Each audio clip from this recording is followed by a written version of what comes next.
All right, this is our first lesson for the book of Colossians. This class is the book of Colossians, and this is the introductory lesson for this new series that we're beginning this morning. I'd like to first begin by talking about themes. You may not realize it if you're just reading through, the New Testament, well, the entire Bible, as a matter of fact. But every book in the Bible has a particular theme. It was written with a particular purpose in order to reach a goal of either knowledge or theology or history. But every book has an end goal, an idea. For example, Genesis tells the story of the creation and the beginnings of the human race. The book of Jeremiah, for example, records the warnings of the destruction that would come on Jerusalem. That's what that book is about.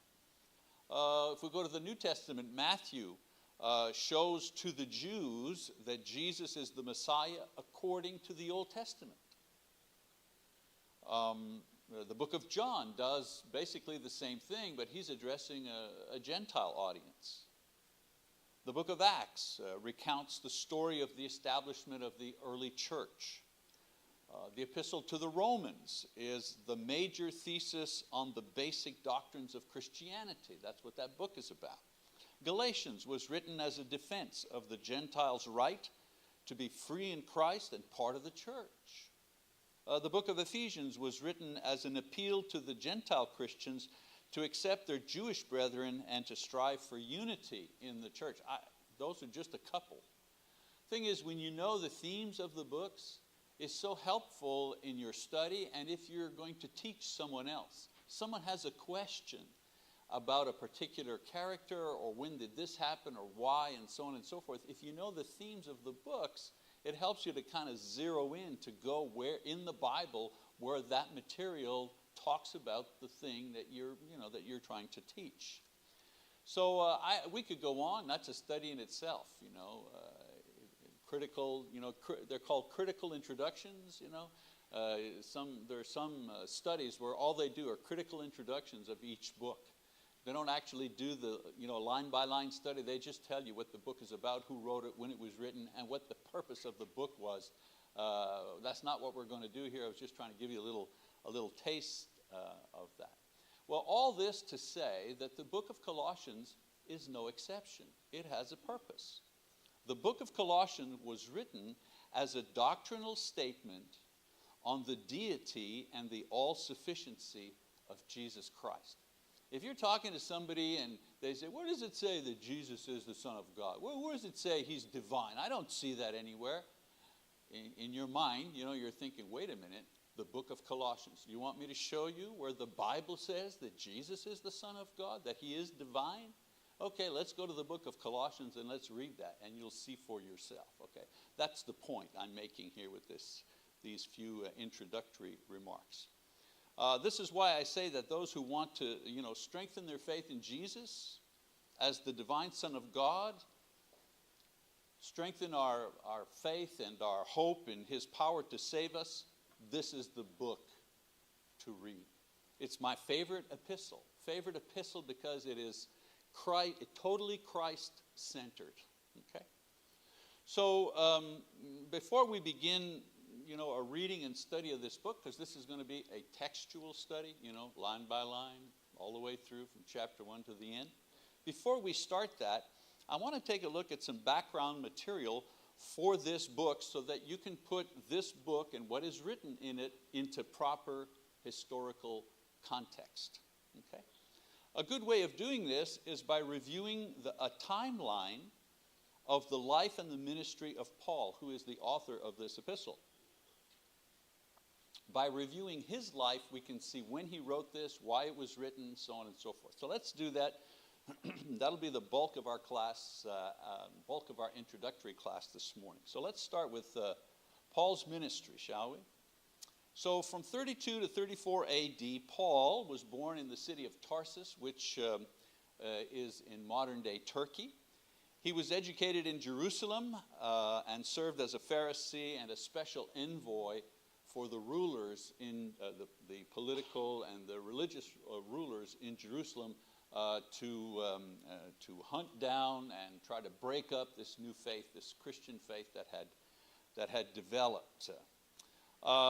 He was converted while persecuting Christians near Damascus, and he preached in this area and spent time in the Arabian desert before entering full-time, if you wish, Christian ministry from 32 to 34 AD. 35 AD, he first tried to associate with the apostles, but he was rejected out of fear for his past violence against the church. They didn't want to have anything to do with him at first.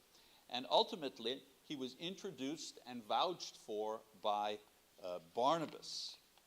From 36 to 42 AD, he returned to his hometown to preach and teach. You know, when you read the book of Acts, a lot of times you think that all that stuff happened like in 2 years or something. But the book of Acts is extremely compressed. Tells a story that goes on over many, many years in, just a few chapters. So, 36 to 42, that's a good piece of time. You don't really hear much about him.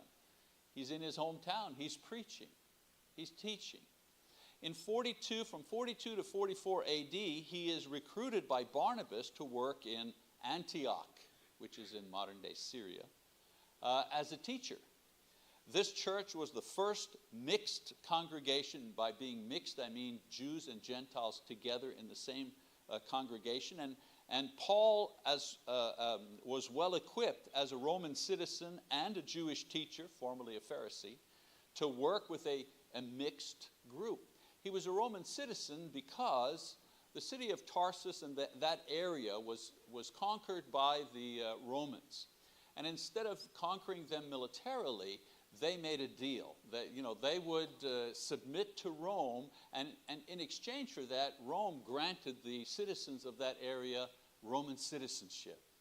And this is why Paul was born a Roman citizen, because the area where he lived, the city where he lived, had been granted that privilege by the empire at the time, in order to forego military action. It was a deal. Okay, you pay taxes, we give you Roman citizenship. So as a Roman citizen and a Pharisee, well taught in the scriptures, he was well equipped to teach a mixed group in the church, which was the situation in Antioch. In 44 AD, he served with a group who were collecting funds to help the poor people in Jerusalem. Then in 45, all the way to 57 AD, 45 to 57 AD, he was chosen by God, and he was sent by the church in Antioch to preach to the Jews and Gentiles outside of Israel. And he made 3 major missionary journeys throughout the Roman Mediterranean Empire in a span of about 12 years. If you remember correctly, and here I'm kind of preaching to the choir, pretty good Bible students here, you remember when he was first converted, the Lord revealed to him that he would be the apostle, to the Gentiles. Well, there's a long period of time that took place between the time, he fell down and he saw the Lord, and, he was blinded, and then he was healed. And there was a long period of time before he was actually called to do that ministry. And what do you think he was doing during that time? Well, he was in training. He was learning, he was teaching, he was working. And when a certain period of time passed, when the Spirit of God felt that the time was ready, knew that the time was ready, he was called. So in Acts 13, we read about his calling. From 58 to 60 AD, he was detained in Caesarea for 2 years, awaiting the outcome of hearings based on accusations of sedition by the leaders in Jerusalem. We know what happened. There's a riot, and they arrest him, and so on and so forth, and they put him in jail. And he goes before different rulers. He has 3 hearings before a series of local rulers. And ultimately, he appeals for a hearing before Caesar in Rome.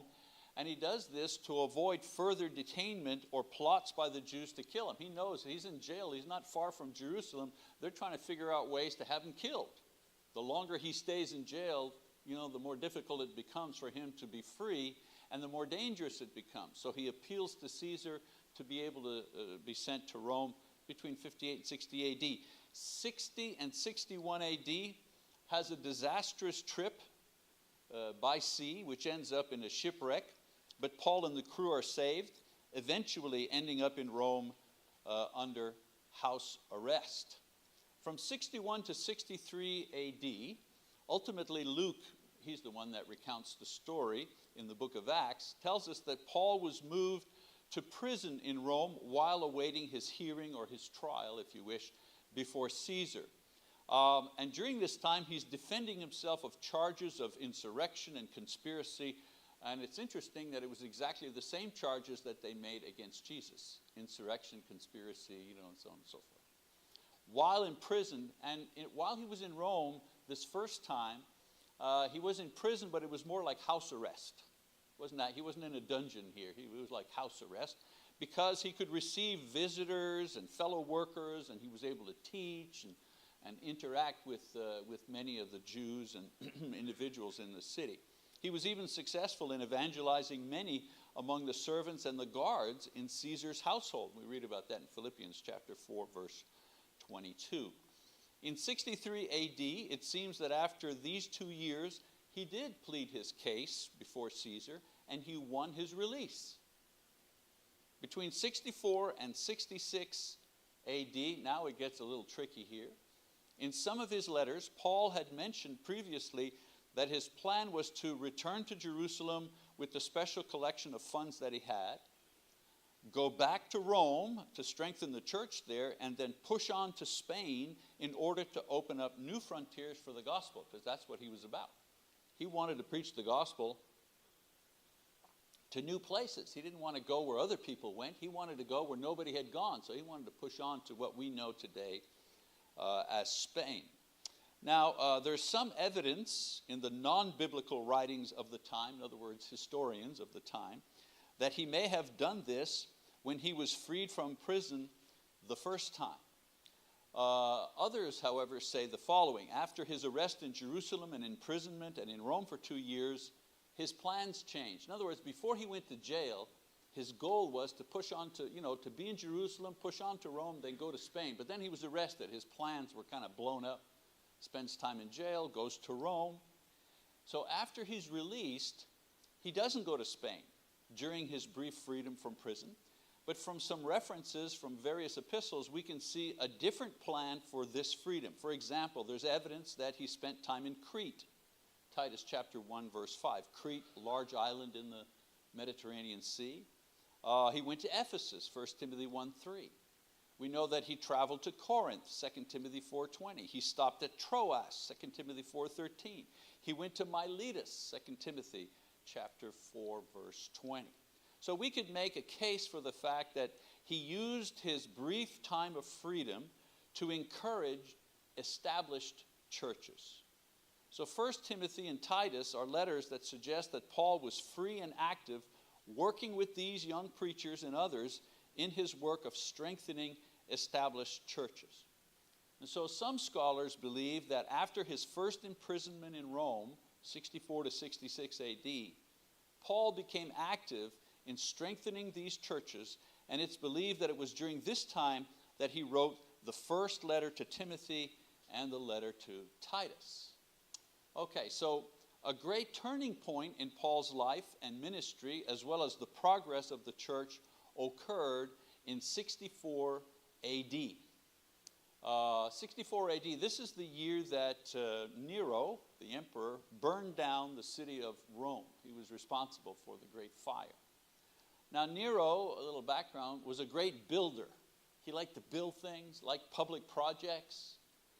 And he secretly began the fire in order to make way for a kind of newer and more glorious Roman city that he would rebuild according to his plan. I mean, if you got a lot of buildings and you want to build, and nobody wants to kind of knock them down, starting a fire is a pretty good idea if you're the emperor. That way they knock everything down and you get to do it your way. Historians tell us that he also was a fiddle player, and he played the fiddle while the fire raged on out of sheer joy that the destruction gave him. Wow, I'm going to get my way. Hallelujah. I don't know what he was playing, but anyway, that's why, Nero fiddles while Rome burns. That's where that comes from. Of course, to divert attention and blame from himself, who do you think he accused? Well, he accused Christians of setting the fire, because everybody knew that Christians considered Rome a wicked place, so they had a motive. Christians had a motive, and so he passed the blame on to them. Now, the Bible doesn't mention Nero as the persecutor of the church, even though this trouble is the background of at least 2 epistles. 2 Timothy and 1 Peter kind of make reference to this. We get information about this persecution from the Roman historian Tacitus, who knew about Nero's involvement and his false accusations of Christians. Now, he knew that Christians of that time were an easy target because they were without any influence, and mostly they were despised by the people, by the citizens, the pagan citizens of Rome. Nero accused them for the fire, and he ordered their persecution. Multitudes of Roman Christians were arrested and put to death in very cruel ways. When we talk about the Roman persecutions, what we're talking about here. Roman persecution, there were different periods of it. It wasn't just one long thing. There would be a persecution, then there'd be a lull, and then it would rise up again. So this is the persecution during the time of Nero. Quite cruel. Some of them were crucified. We always talk about Jesus' crucifixion, but crucifixion was something that the Romans used for all types of criminals, except Roman citizens. If you were a Roman citizen, it was against the law to be crucified. It was considered a much too debasing way to die. Some of them had animal skins tied to them, and then they were thrown into a pit with wild dogs to be murdered. Some were simply placed in the arena with wild animals to be killed. We've seen that in movies and so on and so forth. Nero would even take some and impale them on stakes, pour tar over them, and then use them as human torches to light the imperial gardens. This was the length of his depravity and his cruelty. In 67 AD, it was during this period of persecution that Paul was rearrested, not at the insistence of angry Jews this time, but as a recognized leader of a religious group who had allegedly burned down the city of Rome. And under this charge, he was rearrested. So it was during the second and final imprisonment that Paul endured that he wrote his last epistle to Timothy, or the last epistle, which is 2 Timothy. Paul knew that with this second imprisonment, he had very little hope of release, so he encourages Timothy to come and visit him in Rome before winter. That when he says, come before winter, bring the cloak, well, he knows he's not getting out of jail. He knows it's the end. We believe that Paul was finally executed in Rome. He was beheaded in the period between 66 and 67 AD. So in this brief review, we have a bit of an outline of Paul's activity, especially in the last years of his ministry leading up to his death. So you see a long period of ministry there, 30 plus years that he spent in various ways and various activities. Okay, so now that we have a little information about Paul's activities from around 32 to his death in 67 AD, we can situate the particular letter to the Colossian brethren. Excuse me. So this letter here was written by Paul between 61 and 63 AD during his first imprisonment in Rome while he was awaiting his hearing before Caesar. We know Paul is the author because he names himself as the author in the very first verse, so it's very easy. The first word, Paul. We know who wrote it. He says, Paul, an apostle. So we have that right away. So he names himself right away as the author in the first verse, and this letter was universally accepted by the early church as an authentic letter from Paul. In other words, it circulated quite well in the early church. It seems that one of Paul's associates, Epaphroditus, had come to Rome with a gift for Paul from the Philippian church.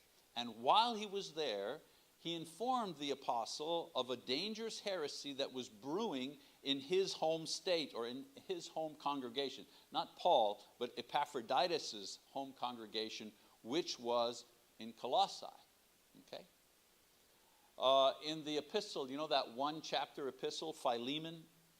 In Philemon 23, Paul tells us that Epaphroditus was also detained for a while with Paul, but he was later released and given a letter to take back to the Philippians, thanking them for their gift. We kind of see here how things operated in the first century. You know, there was no, these people, they didn't have a mail. I mean, the Romans had a mailing system, but not if you were in prison. So we see how information was distributed through the church. People would physically come. Epaphroditus comes to bring him some money so he can eat and buy things and so on and so forth. And while he's there, he gives them a report of what's going on in the church. There's trouble in one of the churches. So Paul writes a letter of thanks to go back to the Philippian church. Thank you for the gift, appreciate it. And we have the letter to the Philippians. That's the letter. Okay? Now in the meantime, after Epaphroditus' departure, Paul writes 3 other letters to churches and people about different matters.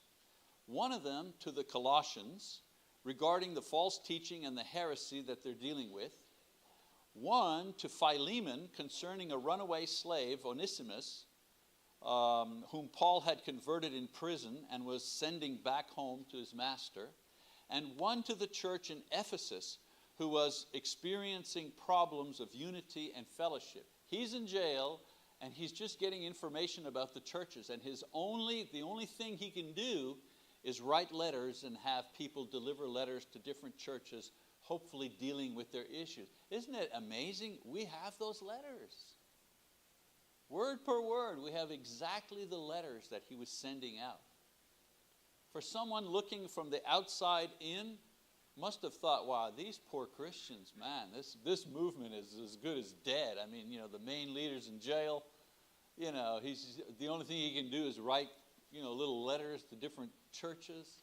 Isn't it amazing the power of God's word to last for so long?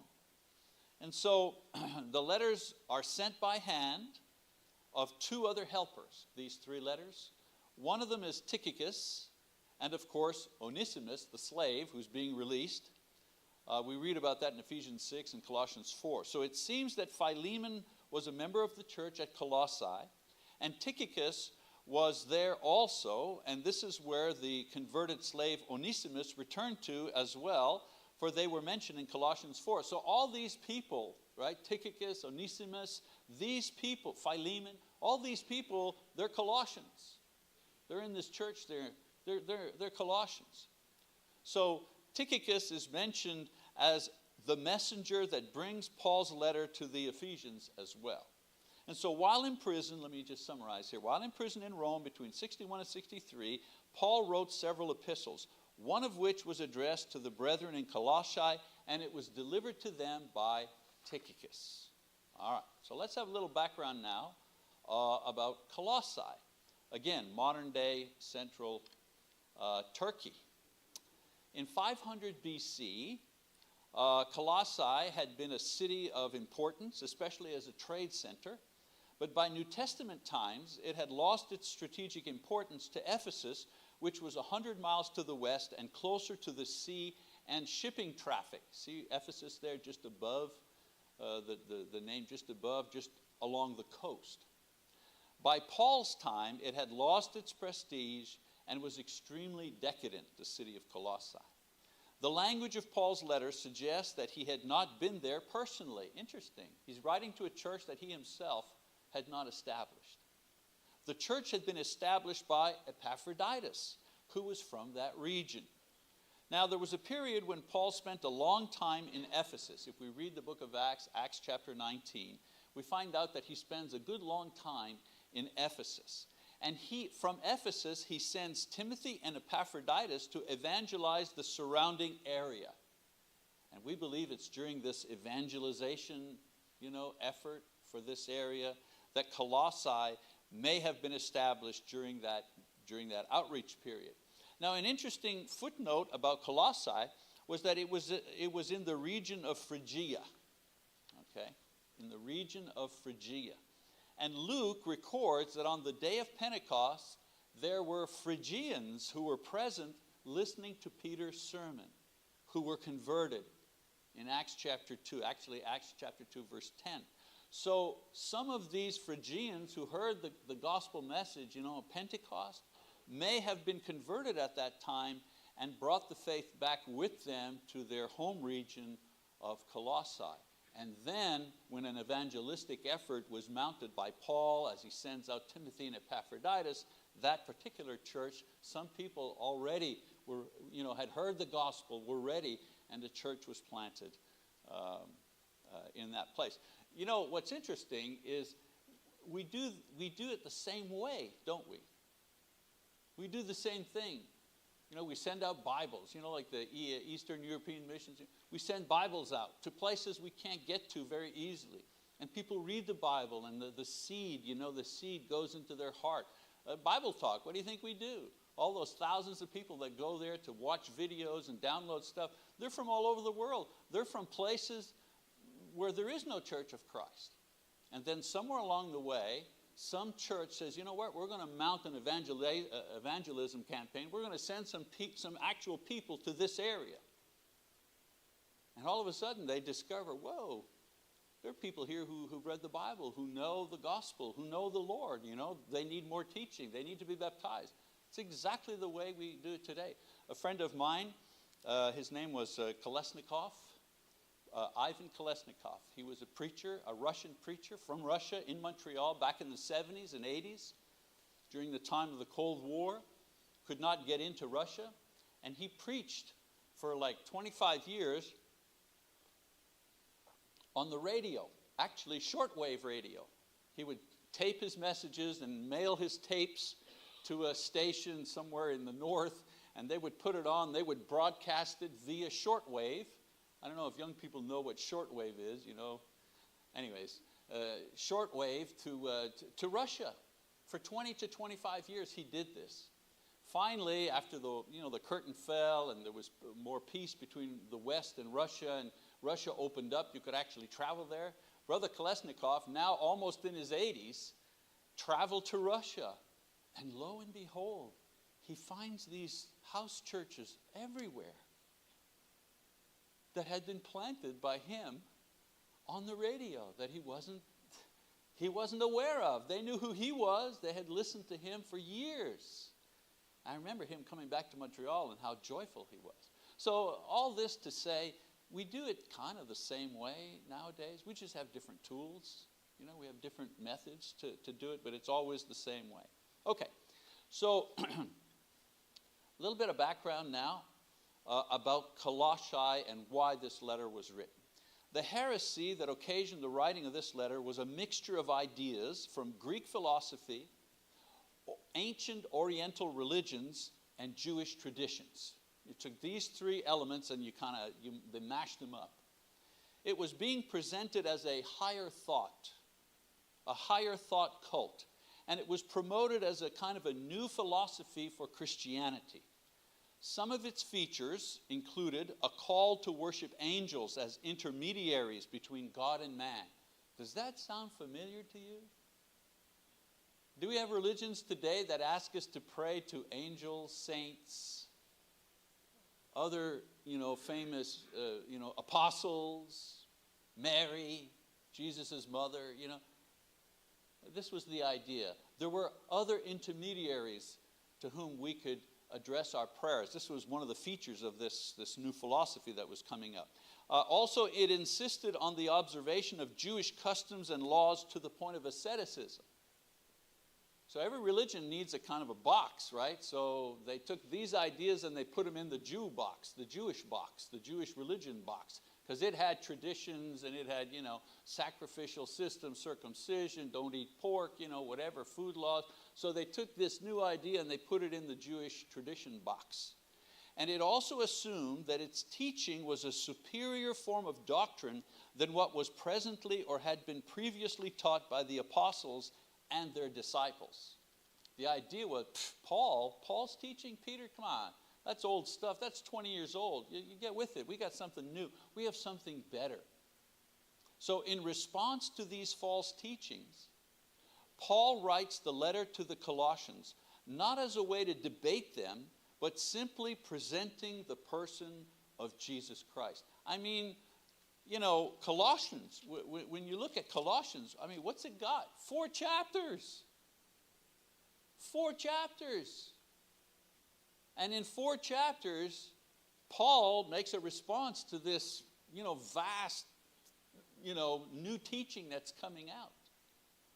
Not by arguing point per point per point per point. He doesn't even deal with their ideas. He simply presents Jesus. Here's the real Jesus. So his objective is to show that Jesus, and by inclusion, his teachings, are preeminent, meaning they are first, they are superior in every area of life and spiritual knowledge, including this so-called higher knowledge that they were being presented. Now we have many who claim, the higher knowledge today, don't we? A lot of people are saying, the gospel, Christianity is so, so last century, so old-fashioned. What is that? It's for foolish people. People who don't have a lot of education. I like the way they put us down. It's like, you believe in Jesus. It's too bad. It's such a sad thing, that you're not more enlightened. Maybe you should go to college, A lot of uneducated people believe in Jesus. Yeah, I've heard that too, A lot of uneducated people, cling to their religion and so on and so forth. So we may not have the exact doctrines today that was in this higher thought idea 2,000 years ago, but we certainly have the attitude. We certainly have the attitude. And to this attitude, we present Jesus. That's all. To this attitude, we present Jesus. This is why Colossians is my favorite epistle. It is the most Christocentric, meaning Christ-centered. It's all about him and who he is. And the claims that Paul makes about Jesus are just so amazing. All right, so let's take a look at just the outline, the way we're going to study this. Very simple, beautiful. If you're a minimalist, I'm a minimalist. I don't like to decorate stuff, Lee says, what should we put on the birthday cake? Happy birthday. But no, shouldn't we have some flowers and little squirrels and stars? Happy birthday. I'm a minimalist. I don't like too much decorating. Okay? Well, maybe that's one of the reasons I like Colossians. Paul takes the subject, which is bigger than all of us, and somehow in 4 chapters presents Jesus, the Son of God, in a minimalist way. So here's the outline.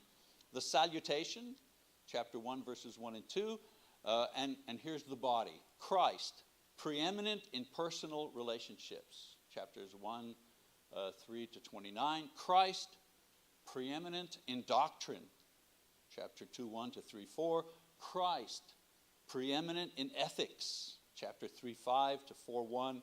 And then he closes out with the conclusion and greeting to the brethren, chapter 4. So, this is our first lesson in this particular series. But just to tell you, it's going to be a textual study. We're going to just take it line by line, starting at the first, chapter 1, verse 1, all the way down to chapter 4, the end, line by line.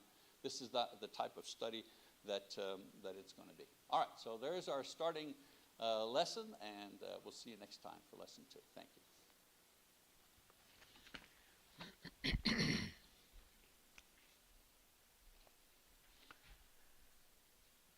Okay, why was this letter written?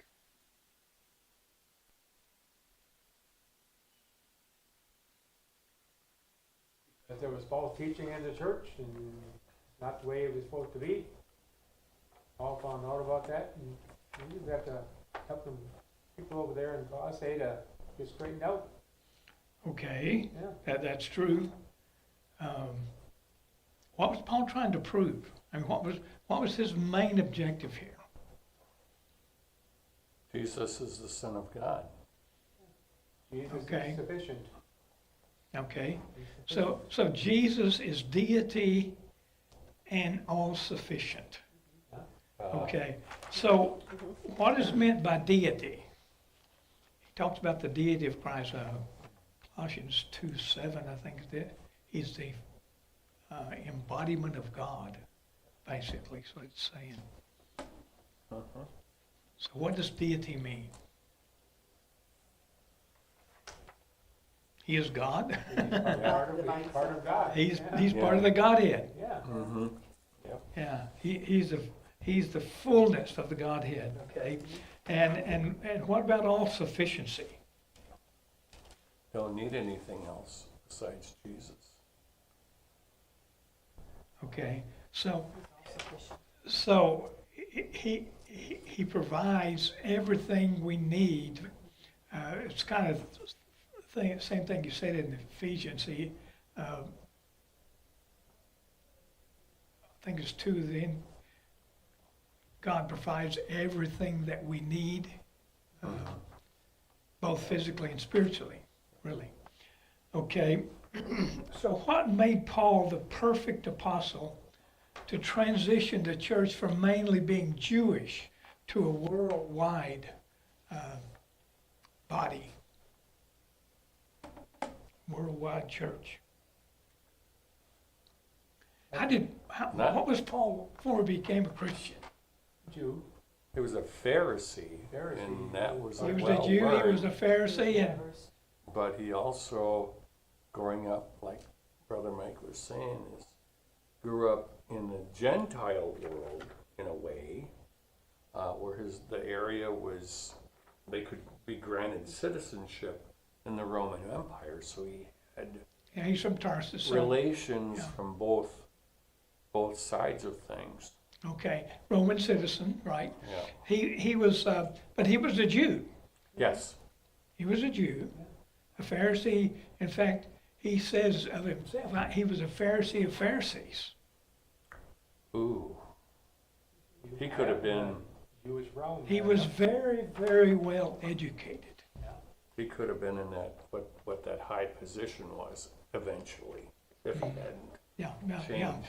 Yeah, I don't know if he could ever been the high priest. I don't know because of his. But on that council, Yeah, but he was very, very highly educated in the Yeah. Jewish religion. yeah, He knew Jewish law. he'd be the Gamaliel for younger people. Well, he sat at the feet of Gamaliel. Yeah, yeah. But he really received his main teaching from God himself, from the Holy Yes. Spirit. Yes. Okay. Yes. So, fact that he was highly educated, that he grew up in the Gentile region, so he was very familiar with the Romans and all, and because of his Roman citizenship, he had means of even reaching some of the highest leaders because of who he is He could as a talk Roman about- citizen. What's that? Well, I was going to say he could talk about Jesus and speak about Jesus because he literally spoke to Jesus on the Right. road to Damascus. Right. Well, and you know, he knew this. He knew the scriptures and knew that okay, we're looking for the Messiah, and unlike so many of the Jews, of course, Jesus. At first, what was he doing in Acts 2? He was killing Christians. Yeah, he was carrying the Bringing Christians them off for trial and well, not Acts 2, it's Acts 8. Mm-hmm. Yeah. Yeah, he's killing Christians. He's gathering up and bringing them back to Rome, and they're being put on trial, and they're being go back to Jerusalem, and they're being put to death because, you know, you're forsaking, you know, you're a what do you call it? He mentioned a couple of times where you're kind of rebelling. Yeah. I can't think of the word he used, but anyway. So you know, he's this guy that's He wanted to keep Judaism pure, get these yeah, so-called that's what he wanted. Christians Yeah, out. right.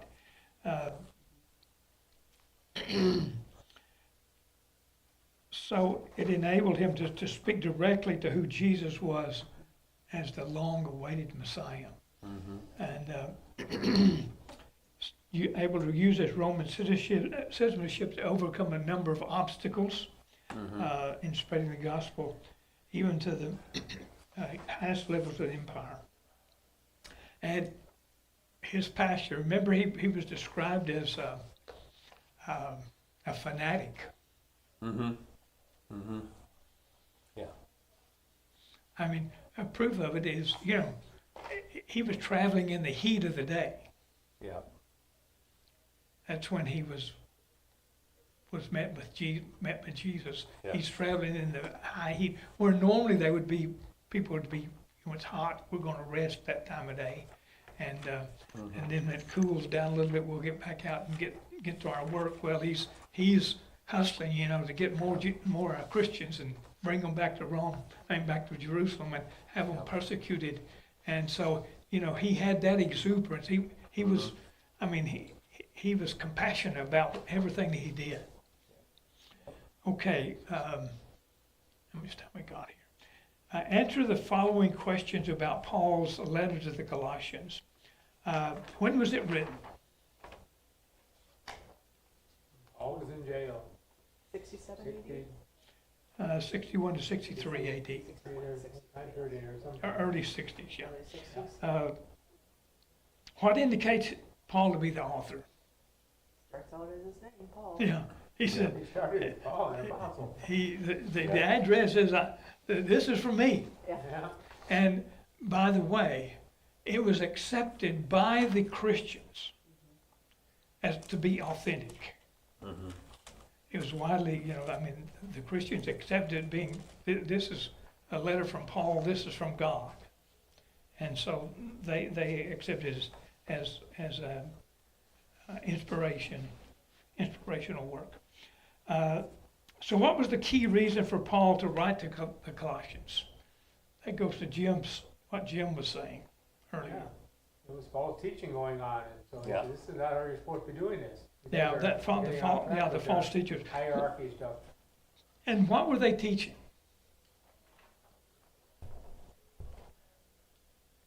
Is a Praying mi- to other deities. A mix of Greek philosophy, Oriental religions, and Judaism, kind of all mixed together. Yeah. You know, they were teaching some things as worship to angels, Yeah. observance of Jewish laws and traditions, and they taught them as being superior to Christianity. Yeah. They're kind of going backwards. Yeah. Like, you know, there's a big shot at the end.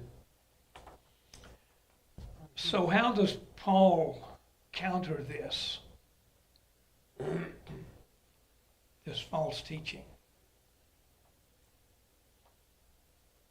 Just reintroducing them to Jesus and point by point what Jesus really means and Okay, being the Savior, Messiah. he's teaching that Jesus is preeminent, Preeminent.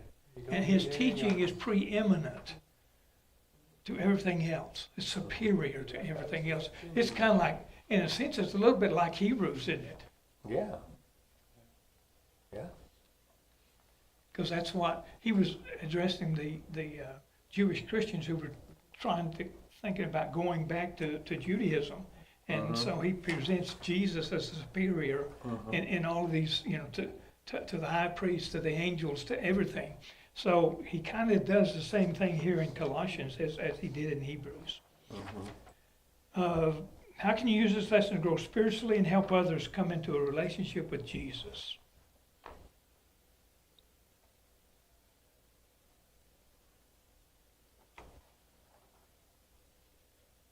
If you can get somebody to read Colossians, you have them reading all they need to become a Christian.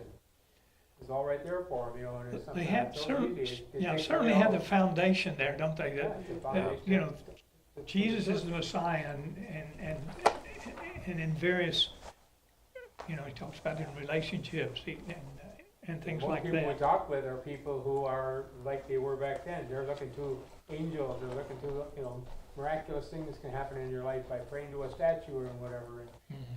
you know, Yeah. I don't care if it rains or freezes, as long as I got my little flash of Jesus. Okay. Oh, real, you Yeah. know. There's Yeah. plastic heaters too, you know. Okay, all right, our time is up, so we'll stop there and we'll be doing lesson number 2. Next week we'll get into the verse by verse Okay, yeah. study. The word you're looking for there. Heretic? Well, they were heretics, but he was, they considered him to be a insurrectionist.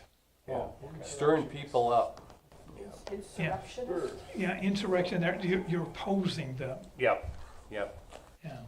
And you're going around stirring it up, you know, yep. He was a troublemaker. yeah, Yeah. basically.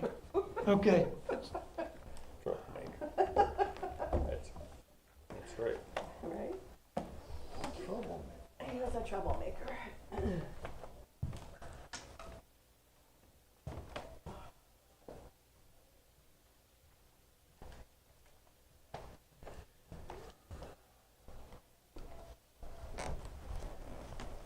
I can hear him singing in there.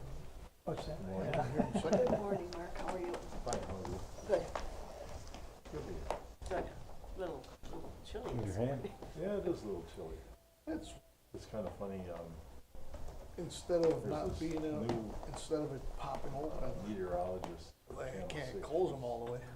Oh. From Alabama. Yeah. She was so funny. She said something to the effect of, I don't know how to handle Are you this. gonna have it You only done? have 61 day and 30 next or something That's, like that. that's, She- that's, that's Wisconsin. I know it was, Scares we me were about- spoiled there for a couple days. All We right. were If you cut spoiled, and that then all of a open, sudden, something scares me that this my comes and. But tendon is gonna The like best part still is when you get it, then pop after out, you start squeeze getting onto something, outside, it'll be out here instead of where it's Yeah. supposed to be down here. I don't Yes, know. yes, That's No, the cut goes this way. yes. Yeah, when she but gets to the, that payoff, then the she'll round find it. sleeve that's in there that they cut And then she'll goes say in this way. spring, ah, Yeah. that's, I mean, summer is so They, hot. they make the incision in the hand here. Wait Just and like see. Alabama. Cut the We'll sleeve wait like and see. this. We'll wait and see. Yeah. She's funny. Yeah, It's just a She round really tube puts her that the personality things in. run Yeah. in. yeah, she does. Yeah, they run through. Yes, she does. She's not like the others. No. See, Quite the guy I work with, he had